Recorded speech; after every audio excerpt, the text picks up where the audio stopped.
Bonjour à tous. Alors aujourd'hui je vais vous montrer une nouvelle vidéo sur le retrait d'un nid de frelons que j'ai fait il y a quelques jours.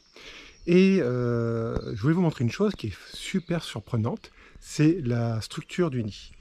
Et c'est la première fois que je voyais un nid avec cette architecture un peu particulière, où en fait, a priori, il y aurait deux nids fusionnés. Et l'espèce, c'est du frelon européen, c'est du Vespa crabro. Ce n'est pas du frelon asiatique cette fois-ci.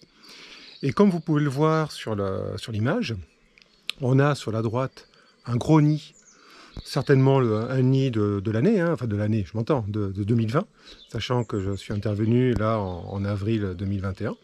Donc le nid était vide, bien évidemment, il était bien sec, bien conservé sous abri là, dans ce grenier.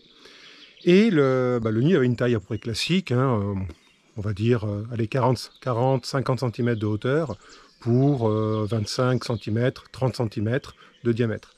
Donc un joli nid de frelon européen, classique, avec une taille tout à fait commune, on va dire.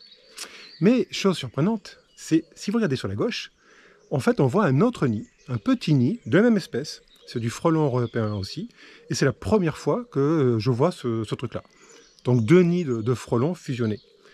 Alors comment expliquer cette architecture plus que bizarroïde? Dans le sens, c'est que normalement un nid c'est une structure avec des galettes enfermées par une enveloppe, et basta, il n'y a rien de plus. Sauf que là, on a deux nids côte à côte, un gros nid et un petit nid.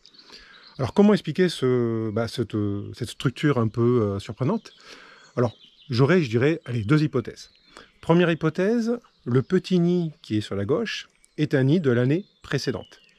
C'est-à-dire une petite colonie de frelons s'est développée en 2019. Et bon, ça n'a pas été une grosse colonie, hein, parce que le nid est quand même relativement petit, et a disparu.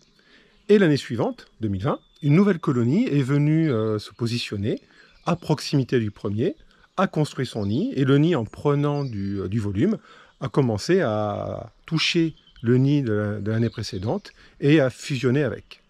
Ça peut arriver. Là, sur une autre photo, vous avez deux nids de frelons européens dans une grange. Ça, c'est en Dordogne, où j'ai pris cette photo il y a quelques années. Donc, potentiellement, on a un nid issu de 2019, un petit à gauche, et à droite, un nid 2020.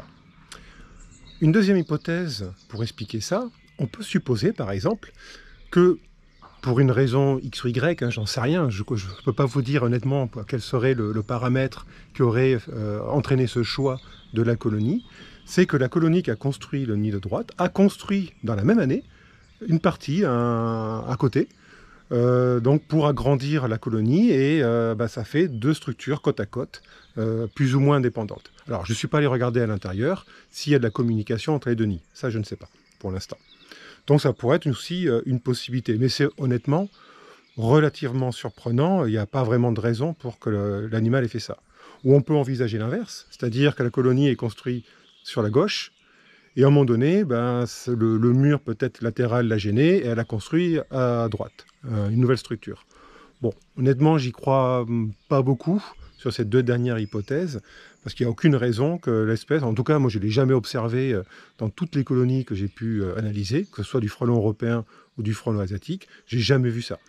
Donc, cette hypothèse d'avoir une petite délocalisation dans l'année côte à côte sur les deux structures, j'y crois pas trop. Je préfère la première hypothèse.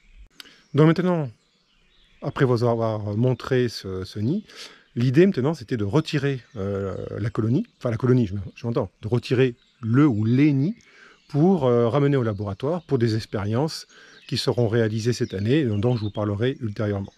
Donc de manière très simple, il n'y a pas de frelons, donc pas besoin de combinaison de protection, évidemment. Et l'idée c'est de récupérer le nid le plus propre possible, sans trop esquinter la structure, parce que j'avais besoin de la structure entière. Donc tout simplement, la technique classique, hein, comme vous pouvez voir sur d'autres de mes vidéos, c'est avec un couteau de plâtrier, c'est de couper la zone de fixation du nid sur la poutre, sur les parties derrière au niveau des murs, et ensuite de récupérer le nid dans un sac.